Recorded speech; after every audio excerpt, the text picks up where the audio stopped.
আমাদের বাড়ির সরস্বতী ঠাকুরটা অনেকটা পুরনো হয়ে গিয়েছে। পিছনে দেখতেই পাচ্ছ ওই সরস্বতী ঠাকুরটা।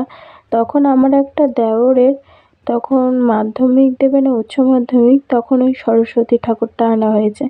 তার এখন বিয়ে হয়ে 3 বছর হয়ে গিয়েছে। তো মানে অনেক পুরনো। তো এখন মিঠাইয়ের হাতেখড়ি হবে, তো তাই জন্য একটা নতুন ঠাকুর আনা হয়েছে। তো আমার দেওরের নাম হলো বাবাই, তো বাবাই তাই এনেছে, আমার থেকে বয়সও বড় তাই। তো আমাদের বাবা পঞ্চানন্দ দেখতে পেলে, আর এই যে দুটো জোড়া ঠাকুর দেখতে পাচ্ছ, এটা জোড়া ষষ্ঠী। আমার মা মানত করেছিল, তাই জোড়া ষষ্ঠী দিয়ে মিঠাইয়ের 21 দিন পর জোড়া ষষ্ঠী দিয়ে পুজো দেওয়া হয়েছিল। আর এটা হলো কার্তিক। মিঠাই এই কার্তিককে যখনই আসে তখনই এসে মাথায় হাত বোলায়, হাম খায়, তোমরা দেখতেও পাচ্ছ। ও সব সময় আগে করতো, জল দিত খেতে।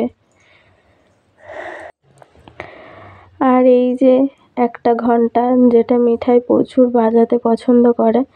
আর আর এখানে আসলেই, মন্দিরে আসলে ওর মন্দিরটা মোছা চাই একটু হলে।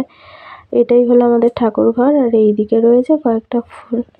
আর এই দেখো তোমাদের ছোট্ট বন্ধু মিঠাই সব সময় বদমাশি করে। আর আমি এখন যাচ্ছি একটু একটা জায়গায় যাব বলে, আমি একটা নতুন কাজ শুরু করেছি। তো তোমরা জানো না অনেকেই, কারণ আমি এটা সবে শুরু করেছি। তো এই বাড়িতেই যাচ্ছি, ডেকেছে বড় কাকিমাকে, বলল যে তোমাদের ছোট বৌমাকে ডেকে দাও। তো ওই জন্য এসছি। এসেই দেখি আমাদের এই যে পুচকুটা, এই সবসময় আমার কোলে ওঠার জন্য খুব বিরক্ত করে। তো বিরক্ত করে বলতে, বাচ্চা তো কোলে উঠতে চায়। তো আমার বেশ ভালো লাগে ওকে কোলে নিই। কিন্তু আজকের আমি বললাম, সোনা টাটা, দিদিকে আমি ঘরে রেখে এসেছি, কোন দিক দিয়ে বেরিয়ে যাবে।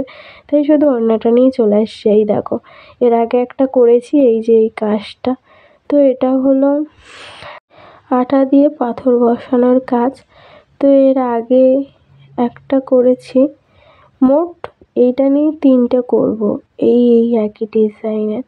আর এই দেখো তোমাদের ছোট্ট বন্ধু মিঠাই চুপ করে বসে আছে। তোমাদের ছোট্ট বন্ধু মিঠাইয়ের দেখো আজকে সরস্বতী পুজো। তো দেখো তোমাদের ছোট্ট বন্ধু মিঠাইয়ের দেখতে দেখতে সরস্বতী পুজো চলেও আসলো। আর মিঠাই যে জামা প্যান্টটা পরেছে ওটা ওর ঠাম্মি দিয়েছে। আর দেখো সকালবেলা উঠে খুবই তাড়াতাড়ি সমস্ত ফল টল কেটে দেওয়া হয়েছে, কারণ অনেকটাই তাড়াতাড়ি শেষ হয়ে যাবে আর কি, 9টা কতর দিকে, ওই জন্য। তো এখন মিঠাইয়ের স্কুলে ভর্তি হয়ে গেছে, কিন্তু হাতেখড়ি হয়নি। তো আজকের এই মিঠাইয়ের হাতেখড়ি হচ্ছে। তো মিঠাই দেখতেই পাচ্ছ হাতেখড়ি দিচ্ছেন ওনার কাছে। মিঠাই কিন্তু অনেক কিছু লিখতেও পারে, কিন্তু হাতেখড়িটাই দেওয়া হয়নি। মা বলছিল হাতেখড়ি দিলে আরও ভালো পড়াশুনো হয়, কিন্তু আমার মা বলেছে যে জানিস তো, তোদের বেলা তো হাতেখড়ি দেওয়াই হয়নি, সেরকম ছিল না, তাই দিতে পারিনি। কিন্তু এখন কোনো ব্যাপার নয়, কিন্তু তখনকার মুহূর্তে অনেকটাই কষ্টের মধ্যে আমরা কাটিয়েছি। যাই হোক, তো তোমরা কারা কারা হাতেখড়ি দিয়েছো আর হাতেখড়ি দাওনি অবশ্যই কমেন্ট করে জানিও।